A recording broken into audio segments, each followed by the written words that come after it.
Game Week 15 recap and Game Week 16 bus team. Let's get into it. Hope everyone is doing well. There's still a couple games to go in this game week, but because there's a lot of fixtures coming thick and fast, I needed to get the content in. So Game Week 15 recap, I'm going to go through my team. Then we'll get into the Game Week 16 team, what it's looking like, my captaincy. I've done one transfer as well, so we'll speak about that in a little while. As you can see, for Game Week 15, I'm currently on 49 points. Average is 26. Neto in goal for me, got me a clean sheet. 2-0 away win to Crystal Palace. Very happy with that. It's one of the best points that my keepers have got all season so far, so very happy. Got me a bonus point as well. 8 for Neto. Anderson obviously played in that game as well on the losing side, so I wasn't expecting to get a lot for him. He did get a -1 for a goal conceded, but he did play 90 minutes, and he did also get me 2 points, and then it equalled itself out with that minus. Tsimikas did not play in the game against Sheffield United. He was my other option, and as you remember, I was debating whether to play him or Ben White. And as it turned out, he didn't play. Ben White was on the bench. He got an assist in his game. So that was frustrating, but it was a bit of a lottery with them two of who to start for me. And you can't always win it. So Tsimikas got me 0. He didn't play at all. So that was a bit annoying. My third defender, as you can see, is Trippier, who plays tonight away to Everton. Tough fixture. Hopefully they can get something from the game for my fantasy. But I think it's going to be tough. But I still don't want to sell Trippier. He's too much of an asset. So it's going to be a tricky one tonight though, but hopefully he can grab me something. Then into the midfield, I had Phil Foden, who got me 3 points. Obviously they lost to Aston Villa, upset. Played 72 minutes, got me 3 in total. Not too mad at that considering the outcome of the game. Palmer, I actually felt like I got a bit lucky with this week because I do feel like he was a bit quiet against United last night. But obviously he still scored, and as long as he's putting points up and getting goals, it's going to work out. But I don't think he had a quiet game last night, but I don't care. He got me 8 points. Very well taken goal. Saka, 10. I captained him this week against Luton away, but what a game that was. 3-4 to Arsenal away. Also grabbed an assist in that. Mbeumo obviously is a big talking point for Game Week 16 coming up with his injury that he picked up. He did score a penalty before that, so if you did have him, you would have grabbed some points. I got a 6 for him.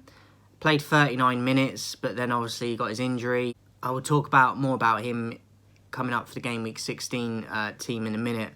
But here's a big talking point, whether you're going to get rid of him or keep him. But he got me 6. Hwan Hee-chan I brought in last week as my transfer, and straight away it was rewarded. They only got the 1 goal against Burnley Wolves. I was expecting Wolves to get 3 or 4 in that game, but fair play to Burnley. They only conceded the 1, but it was enough to lose the game.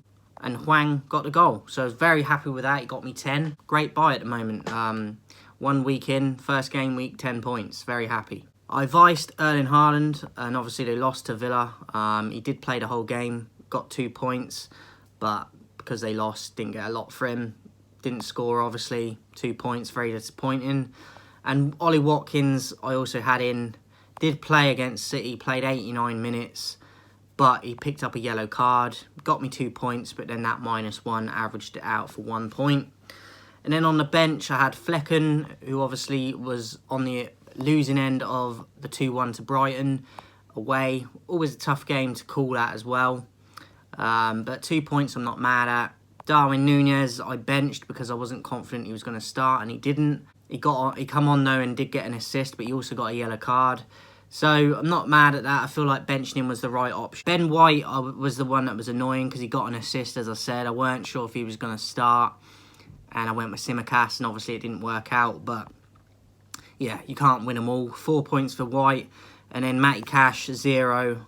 Didn't actually play in the game at all against City. So I was right in that sense of benching him as well. So 49 points currently. I still have Trippier to play. Hopefully he can get me another 3 or 4 points, hopefully, or even if not more. Pretty happy with the points so far. So going into my Game Week 16 team then, currently this is what I've gone with. Flecken in goal, Brentford away to Sheffield United. Now, Mbeumo could miss this game, and he is obviously their main threat, so it could favour Sheffield a little bit more than it would have.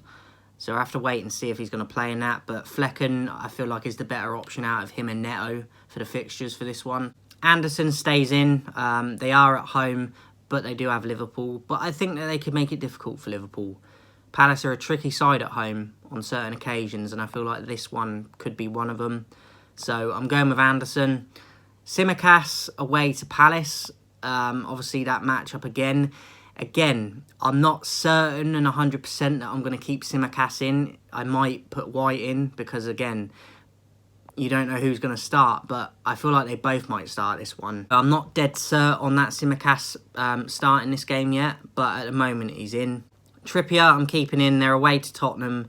Another tricky fixture, but they could easily get something as well. Foden stays in. He's been good for me this season. Didn't get me a lot on game week 15, but against Luton away, they've just made it very tough for Arsenal, but I still feel like City should go there and win, and he has started most games, so Foden keeps his place. Cole Palmer stays in for me. I feel like Everton could make it very tricky for Chelsea at Everton, but at the same time, if they get a decision or a penalty, Palmer's on it, so I've kept him in. Saka away to Villa. It's a tricky game for Arsenal in that one. They've just beat City, Villa, obviously, and I could see them doing it to Arsenal. So I think Arsenal still could get something from the game, but I've kept Saka in. He's always one of the more consistent performers for points, just in the FPL period, let alone for Arsenal. So he stays in. Hwang Hee-chan obviously just got me 10 points, and they're at home to Forest in the next one. I fancy Wolves to beat Forest for that. So Juan keeps his place. And I'm giving him the vice-captaincy for this week. And this is where my differential comes in with the transfer I did make. I did take Bryan Mbeumo out. He's been very good for me this season. I've been very happy with him. But he may play. But bearing in mind that the African Cup of Nations is coming up in January, I am aware I'm going to have to get him out, as I'm going to have to do with Hwang nearer the time. I thought take this opportunity while he's not certain to get him out ahead of time, so I haven't got to scramble nearer the time to get all the players out for the African Cup and the Asia Cup games coming up. So I brought John McGinn in. I've never had him before. I'm not a massive fan of him, but I respect him in terms of the points he can put up. And he's generally one of Villa's top scorers most of the time when he plays. He's always involved, scores quite a lot. He's on set pieces sometimes. So I think he was good for a differential. 5.5 as well. It saved me a bit of money. I was debating whether to bring in a couple of other players with him, but I went with him in the end. So John McGinn is my transfer in this week. Ollie Watkins, another Villa player at home to Arsenal. I feel like he could cause them problems. He's a bit frustrating as an FPL player, because some weeks he can really rack it up and in other weeks he won't do anything at all. But he stays in, and Erling Haaland is my captain away to Luton. I feel like City need to bounce back. Luton will make it tough, but I expect City to still get a result, and I expect Haaland to at least get a goal. So Haaland is my captain, and then on the bench I've gone with Neto, Bournemouth away to Manchester United, Ben White away to Aston Villa, Darwin Núñez away to Crystal Palace, and Matty Cash at home to Arsenal. Now, as I said, again, Núñez is always hard to figure out whether to put him in and start him because he's so inconsistent even when he does start. He is a very volatile player, and I'm not super confident in him even though I brought him in. So he's going to stay on the bench. If I do make a change, it is going to be Ben White for Tsimikas, but I will think about that in the next day and then make my decision before Saturday's games. So that is it for game week 16 and my team and how it's looking. I'm very happy with the John McGinn transfer. I think he's a good differential. He's not hugely selected, and I feel like, yeah, he's one that goes under the radar a bit. I nearly went with Luiz because he's on penalties for Villa. But, yeah, I feel like McGinn, as I said, he's always involved a lot of the time with Villa, and their good parts and their good moments. So, yeah, I think he's a bit of one that flies under the radar. But that is it for this week's game week, guys. Let me know what your team's looking like, how you're doing with your points, and I'll catch you soon.